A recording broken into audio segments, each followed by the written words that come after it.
Hello, Pickleball for Lifers. Thanks for joining us on this video. Jess Reynolds, great personal trainer for pickleballers everywhere. Sanjay Saint, pickleballer. Jess, on this video, can you talk to all of us about improving hip mobility and doing things to prevent low back pain? Yes, for sure. Lower back pain is so common, and a lot of times we don't always know why our back is aching. There are common reasons, and then there are more complex. We're gonna, in this video, address the common reasons why people have aches, or maybe like a weak lower back, where you wake up in the morning that's like, ugh. Okay, so that would be core, hip mobility, and glute strength, and that's what we're gonna address in this video. So we're gonna start with some hip mobility exercises, and you do want to have something to help you stabilize yourself when you do this, okay? Starting with neutral posture, shoulders stacked right over the hips, stomach strong. Keep your chest and your belly button facing forward. Lift up that left leg and make some circles out to the side. 1, 2, good. And you're going to do about 8 to 10 of those, and then you're going to switch directions, keeping the body still. 2, 3. It's kind of hard. I know.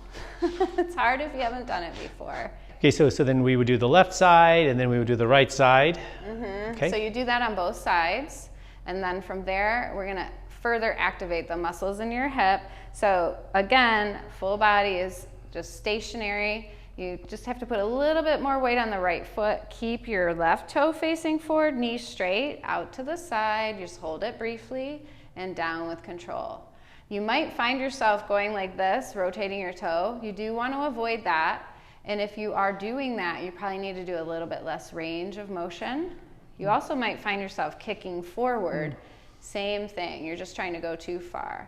So you do about 10 of these, and you're going to feel these muscles here nice and active. If they're super weak, they're probably going to burn a little bit. And then you switch to the other side and do the same thing. And then from there, we're gonna do what's called Spider-Man hip mobility. And Sanjay's gonna show you one version, I'm gonna show you another. So why don't you do the one from your knees, and I'll do the straight leg. Yeah, okay, so you're gonna have to go down to the floor and walk the hands out. I'm gonna start in a plank. I'm gonna bring my right foot forward. My right toe is facing straight ahead. My right heel is down. My foot is as close to the side of my body as I can get it. Try not to be way out here. Everybody's different.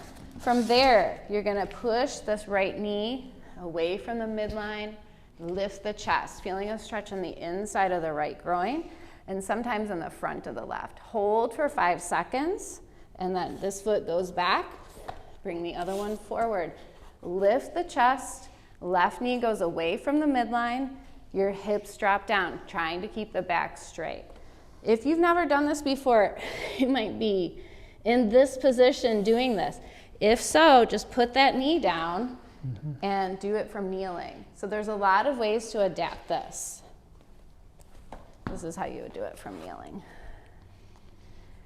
And then from there, we're gonna do some hip circles, getting the hips moving. We start in table pose, hands straight down from shoulders, knees straight down from hips, core engaged, neutral spine, which is ear, shoulder, hip. Take that right knee out to the side a few inches without leaning, and then make little circles, medium-sized circles forward, keeping the core super strong, and medium circles back.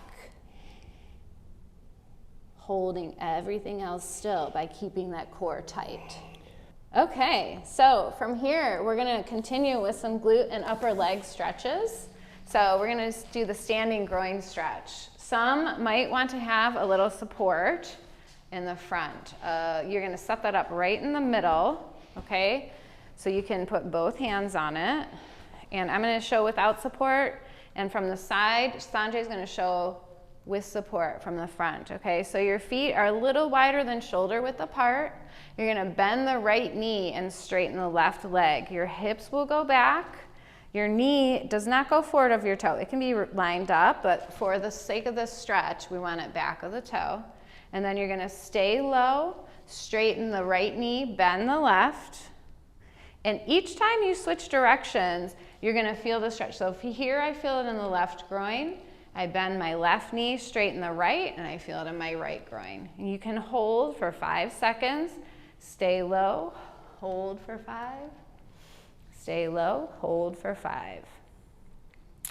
And then from there, we're gonna focus on these hip flexors. So we're going down to kneeling.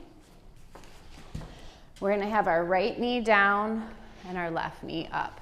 So when your right knee is down, the focus is on this right hip flexor, okay? So you're nice and straight, and the first thing you're gonna do is tuck your tush under, and then you're gonna start to feel this stretch right in below the hip. Squeeze your glutes, reach your right hand up, and some people do feel off balance when they do this. I should have shown you that from the beginning.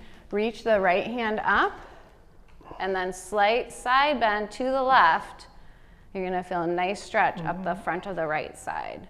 You can hold that for 45 seconds and repeat on the same side. That's good. Wow, it feels great. Oh, good. From here, we're stretching the front. We've done both sides, and we're gonna shift to downward facing dog, which focuses on the posterior chain from your glutes all the way down to your calves. So you can start from your knees, hands shoulder width apart, feet shoulder width or a little bit wider. Straighten those knees and send your tush toward the ceiling. You can walk your toes forward if it feels like it's the right amount of stretch. And each time you exhale, you're gonna let those heels drop toward the floor. Your heels do not have to be on the floor for this. Everybody's different. Breathe in and breathe out. And then from this, we are gonna come down and go to seated glute stretch. So you're gonna sit tall with both feet straight out in front of you. We're gonna cross the left leg over the right. Now, a lot of times when people do this, immediately they go into a C with their spine.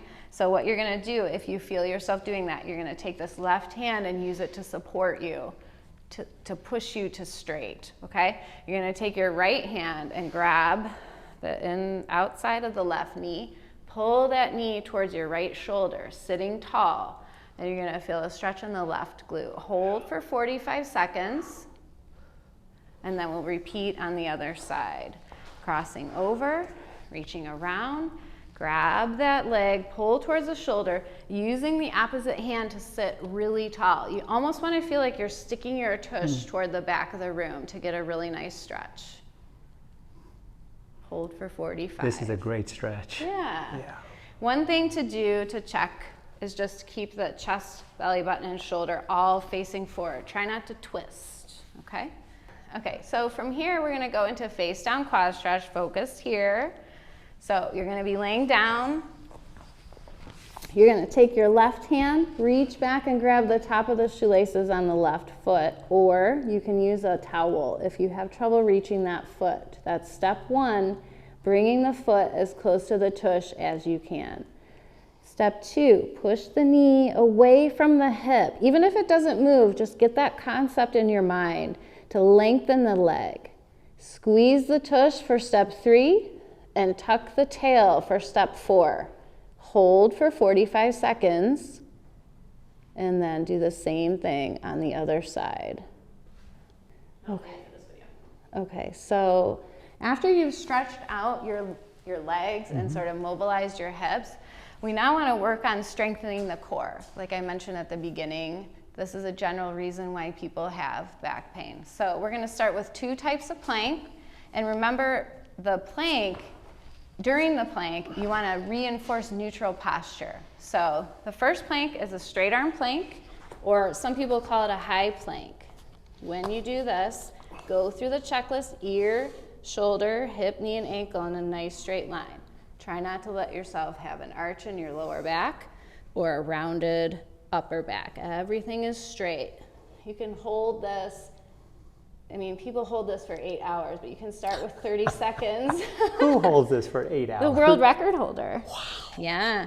If you start to feel your back, one knee down. If you still feel your back, both knees down. Draw that navel in to activate your core. Let's move on to the next exercise, which is a forearm plank. So this is a low plank, same idea and same concept. Neutral posture, check in with your lower back and your upper back, draw your navel in. If you have lower back pain, one knee down, still have pain, both knees down. Hold for 30 seconds and build yourself up to 60. Okay. Next we're gonna go into bilateral turtle. Okay, so it's got the weirdest name, but it's really great for getting connection to this lower part of the core, which is very important for protecting the back. So start laying down with both feet out. Take your left hand and meet the top of the right knee. You're gonna bend your right knee at 90 degrees. Now the focus here is driving this right knee up.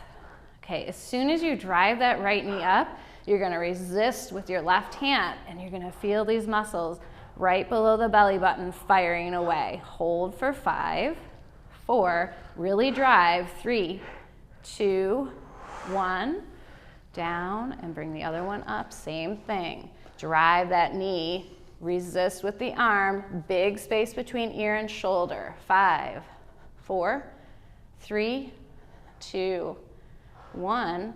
And you're gonna repeat that on each side 5 times. And you should really feel the core, the lower core activating.